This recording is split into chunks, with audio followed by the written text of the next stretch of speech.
And I love that game last week. That was fun. Yeah. It went exactly as what you wanted, you got. I got exactly what I wanted. So I can't move the goalpost, right? I can't move the goalpost and say. I was waiting for you to explain why that was good. I mean, so I am a little nervous about the entire national media all of a sudden piling on the 49ers as the favorite. Every time they win a game. And you don't want to see that because you know the 49ers mentality. They eat it up. Oh my God, that team From loves the owner to the coach to the players. They eat it up. They love to smell their own farts, man. They love it. It's just that's my issue with the culture of this team. They're supposed to be. They say we don't listen to the noise. You can't get enough of the noise. Yeah. So you can't get enough of it. Here's the real reason why the 49ers are being hyped up the way they are is because nobody believes in the rest of the NFC.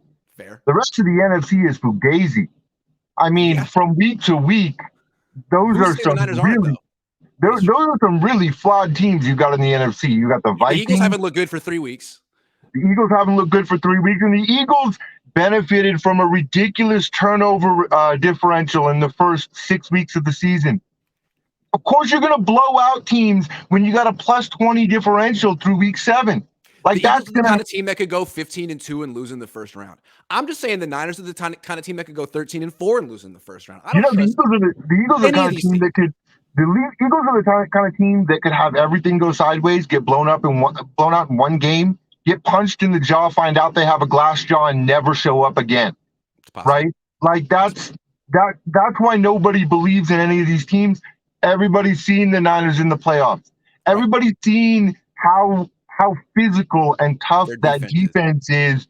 Everybody knows what you have to deal with in the cold weather, trying to tackle Deebo Samuel or trying to figure out a way to stop that running game when you're just getting pounded on the other side of the ball. So what they're hyping is the known. And the 49ers, I mean, they have all the ingredients of a team that can make a deep run against this NFC, right? It's not, no doubt. It's fun being relevant. Remember, when they made the McCaffrey trade, I said, oh, yeah, they're making this move because they don't want to be irrelevant. They want to be relevant, and it's going to make them relevant, and they will be. And by the way, McCaffrey's their best wide receiver. I mean, I underestimated how good he is as a receiver. He's better as a receiver than he is as a running back. And Deebo's better as a running back than he is as a receiver. His route tree has every route combination of any slot receiver in the NFL. He is that good. He is the best slot receiver that they've had on this team in a long time. Yeah. Right? Yep. And that's what I wanted to talk about today is what's so great about Jimmy Garoppolo now? Well, they're building an offense that he can operate. And you ask yourself, well, what does that mean? Well, have you ever stopped and wondered why it is that Shanahan has never had a successful quarterback? Right? I mean, how many quarterbacks have succeeded in Shanahan's system? Exactly one. For 1 year. One season. Yeah. Exactly one time we've seen a quarterback succeed in Shanahan's system. Yeah. Are we thinking maybe at this point it's because Shanahan doesn't adjust his offense to match the quarterback and the talent that he has? Obviously. He's like, I want to run outside zone and I want to run play action off of that because that's what my dad did and that's what I'm going to do. Right. It doesn't matter who he has.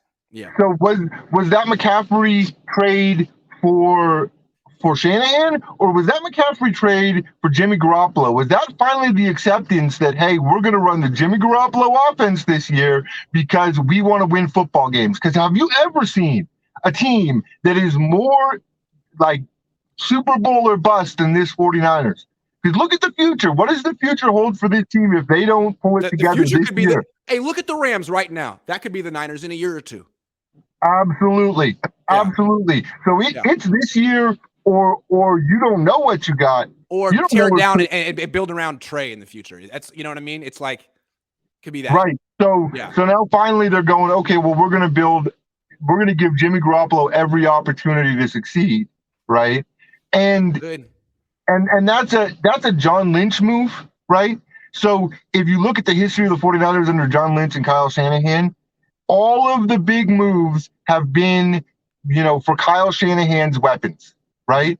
All of the moves are, let's get him a running back. Let's trade up for a wide receiver. Let's go get him the best left tackle in the league. They just keep on adding and adding capital to Kyle Shanahan's offense. And John Lynch is sitting in the background cobbling together a defense out of matchbook covers.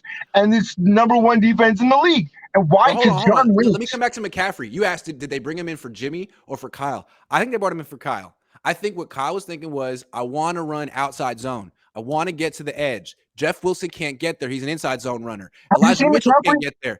Debo can't get there anymore. And then they brought him in. They're like, damn, Christian can't get there either. Okay, our running game isn't working. Christian McCaffrey is a 4-4-5 guy. He's not getting to the outside. Can't get there either. And so now they're actually using him as a receiver.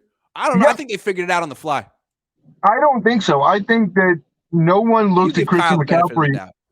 You think they did this move for Kyle? I think they did this move for Jimmy. I think John Lynch still has a boner for Jimmy Garoppolo. And I think if you really ask John Lynch in his most honest moments whether he wants Trey Lance to work out or whether he would rather win a Super Bowl with Jimmy Garoppolo, I think Jimmy Garoppolo all the way. That's John Lynch's baby. That's his foundational piece for the start of this franchise. And I think that, John Lynch, he's a serious player. He's not Kyle Shanahan's backup boy like we've thought he's been for the last 6 years. He's put together an incredible defense out of almost no resources. 3rd and 4th round picks. His only foundational first rounder was what? Bosa. But other than that, he patched it together and giving them the bet, and then just giving Kyle everything he wants. Hey, what do you want? What do you need? I'll mortgage the future. What do you want? What do you want? I think at this point, John Lynch is going, you better win with the team I've got. Yeah. And I'm going to give you a weapon that fits. Can't blame me. Look at my team. I'm going to give you a weapon that fits with what Jimmy Garoppolo does, and you're going to do what Jimmy Garoppolo does because we need to win. I think. Before I let you go, answer Ivan's question. What's Ivan's question? If 10 keeps playing like this, can we win number 6? Oh my God. I think that we could win the 6th Super Bowl with Jimmy Garoppolo. I really do. I just don't know if Kyle Shanahan can win number 6.